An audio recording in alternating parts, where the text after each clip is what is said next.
just wanted to jump in here before the video starts. Just kind of let you know it's a little all over the place. Kind of new to doing the videos of installing parts and everything. Definitely let me know if there's anywhere I can improve or anything else you'd want to see during the process of putting on new parts. And thanks, and I hope you enjoy.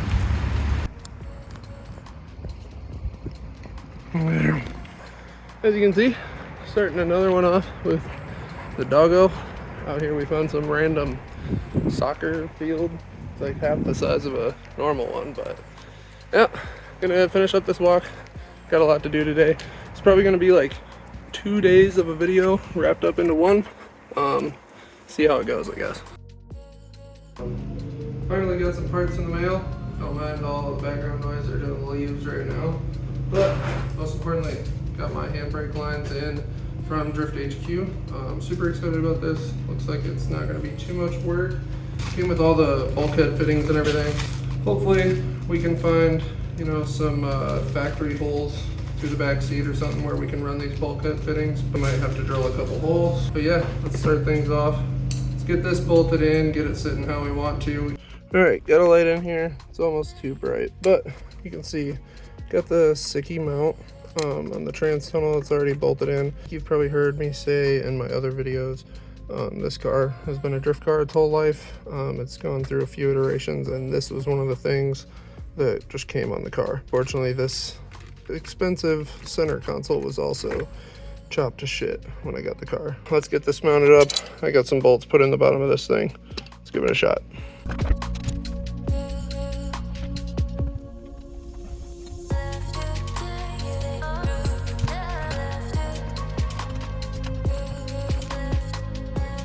So, turns out one of my bolts that I'm using is stripped. So it's turning out to be a little bit of a process, but if I can drive that puppy home, I mean, it's gonna stay there anyway. So if I can get it on there, I'm gonna get it on there. So far, I'm just able to get this back one tight. It looks like they were made to have like square fitted bolts to where you don't have to mess with getting a wrench down in here at all. But I bought the Hydro U, so that's what I get. So we're here now. Disconnected the pivot point and the master cylinder. Now I can get right down in there, tighten that front bolt up. We can adjust it where we want, and then I'll just put everything back together.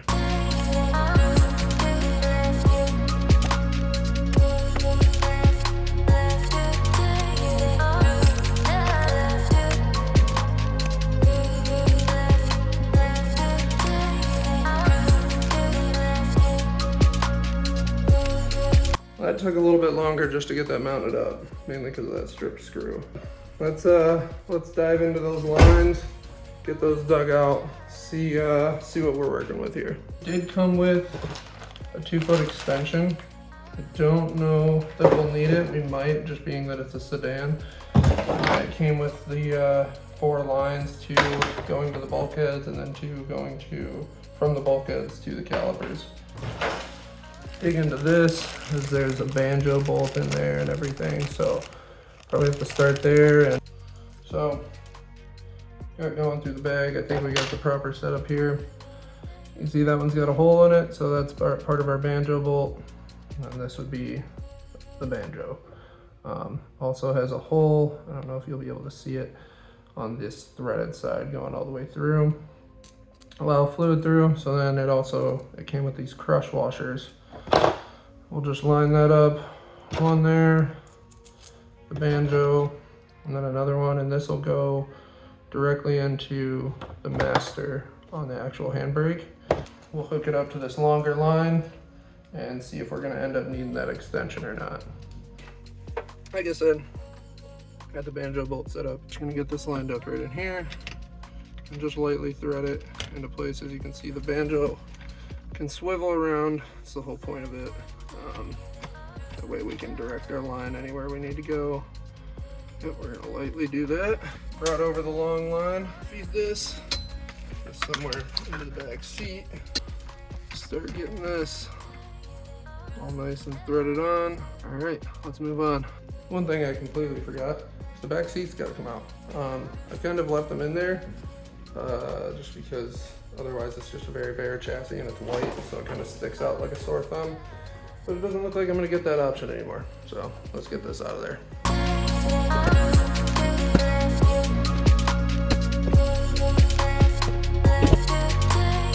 All right, now with the back seat out, we can see this new line here. Let me get you a little wider.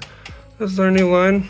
Should reach to the back, no problem. As a matter of fact, we'll probably route it like that. Really just depends. I don't know if I want the line floating around like that or not, but we'll see. Should be plenty long enough though. Now we need to jack up the rear of the car and see if the bulkheads fit.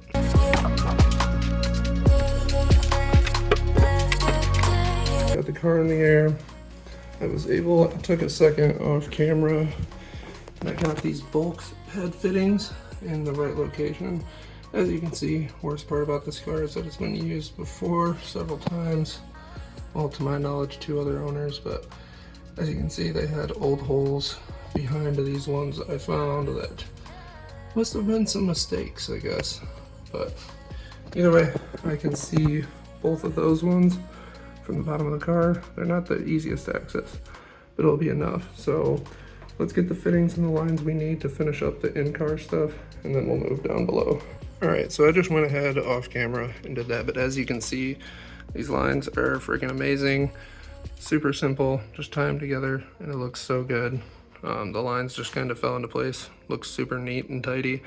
Although I may have to do something and like reroute this a little bit, maybe move it to the side when I get some tie downs, because I did order a kit to relocate the battery out of the damaged space up here. But with all that being said, I'm actually running really low on time for today. So I'm gonna try to get some of the tires off and get as far as I can with this today. Worst case, we'll check back in tomorrow.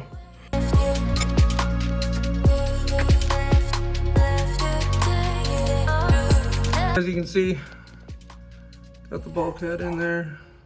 It's all nice set up. It's not fully tight yet. Ran the line under there. There shouldn't be any reason for it to crush. Also got this all hooked up. Just need to start tightening things down and get the other side done. All right, we are now on the other side of the car. Don't know how well you can see that up there. The corner there, you can see it, it's a little shiny. I'm gonna throw the old lock washer on there. Got our fitting for the caliper, and then of course the line. And I'm gonna leave everything loose. I don't have much time today to tighten it up, but we'll be getting this done.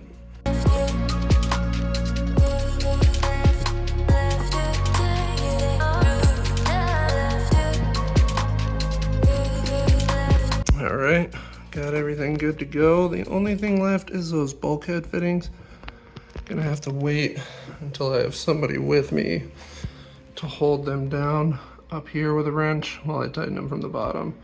Other than that, it is tightened down all the way to the handbrake itself, all the way back here, down to each caliper, fully tightened down, ready to go. Unfortunately, I'm out of time for today. Also, I'm gonna need somebody with me. I'll probably make Kat do it as well. Bleed the actual brake, the lines out. I'll see you guys tomorrow. One day later. Please, totally forgot that my dog needed surgery, so kind of been taking the last few days to take care of her and everything. But my buddy ended up coming over and we got the handbrake completely bled. It's working perfectly, but I got some stuff to do today as well. I'm gonna slowly pick away at this parts list, hopefully before the event on the 30th. But for now, I'm gonna get the wheels back on, lower it down so I can go test this thing.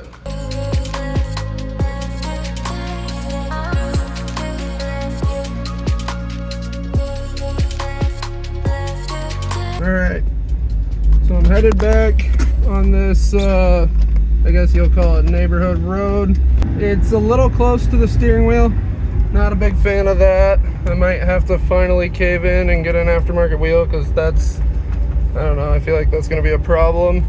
And then reverse. I have to pull the handbrake back to get into reverse. So might have to look at location stuff a little bit more, stuff I didn't think through. But I don't know how I'm gonna film a test without my GoPro. you know, a smart guy and I forgot to charge that. Well, oh, okay, so it's not quite as tight. It didn't lock them up that time. It definitely stopped the car, but it didn't lock them up. I'm also not going very fast.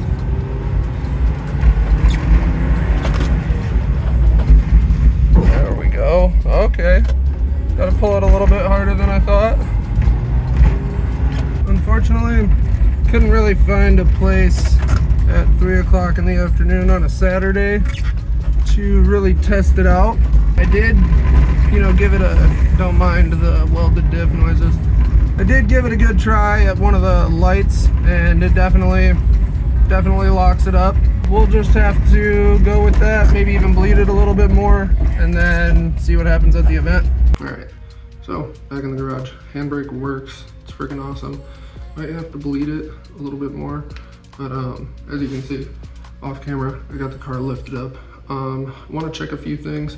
I was going to move on to the chassis mounted shifter, but unfortunately, it looks like that's not gonna be a smart move until I get some solid trans mounts and some solid engine mounts, which won't be hard to get. I just don't think they're gonna be here before the event on the 30th. So I'm gonna double check the drive shaft. A buddy of mine and I, we changed the center carrier bearing for the drive shaft, and we had created a line, thought we were good, and somewhere along the way we screwed up. We didn't get it lined up quite right, so I did some research. They said to line it up, each piece of the drive shaft, with the factory white dots. It seems I'm still getting a pretty intermittent like vibration that I can only think to come from that. See if I need to go the extra mile and pull it out of there and just take it to a driveline shop, have them check the balance. After I check that, we're gonna move on to some fun stuff. These cheap tow arms, but they're made from the same exact steel and everything, or aluminum. I think these are aluminum, as the expensive ones. I'm just a cheap bitch and go the extra mile to find money that I can save. We gotta relocate the battery too. So I've already got the holes marked for that. That should be pretty simple. Let's get started.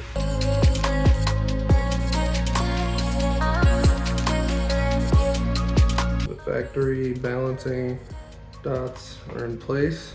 The only thing I really noticed was when I jacked up the car to where I could rotate the drive shaft, since it's a welded diff, I noticed a lot of noise over at the right rear of the car, and I think that axle is bad. I'm not entirely sure. I think that might be where the vibration's coming from too, but I'm gonna look into that further once I jack up just the rear of the car. With that being said, with all that noise coming from the right rear, I think I am going to drop the front of the car and lift the rear of the car up and see if it is the axle. I think it is, because you know, if you move your axle back and forth, you should be able to a little bit, but it should be pretty tough, and that axle just kind of freely moves back and forth. It would make sense. Been driving around with a welded diff for like a year now, and I haven't broken one, so it would make sense that one has finally failed. It's just not very obvious.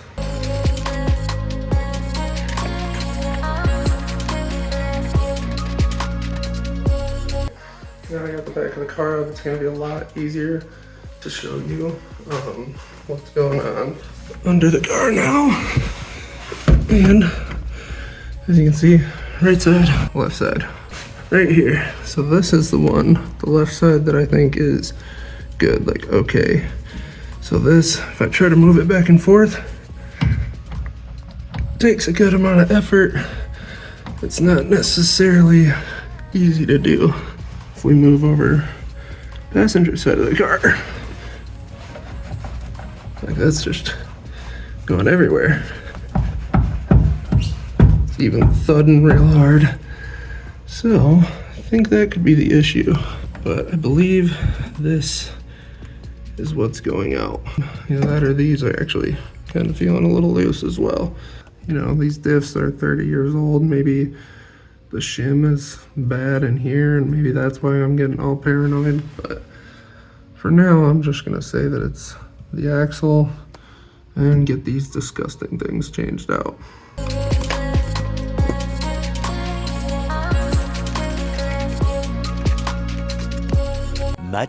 Much later. So, it's been a while. Haven't picked up the camera for a few hours. I actually ran into some problems. I ended up having to phone a friend, Lazy Panda Garage to be specific. I'll try to put that on the screen. Make sure you go check out his channel. He just started it. Got a nice new shop. Should be pretty sweet stuff that he's got coming up with his BMW actually. I didn't realize that I had to drop the diff in order to put in these lower control arms.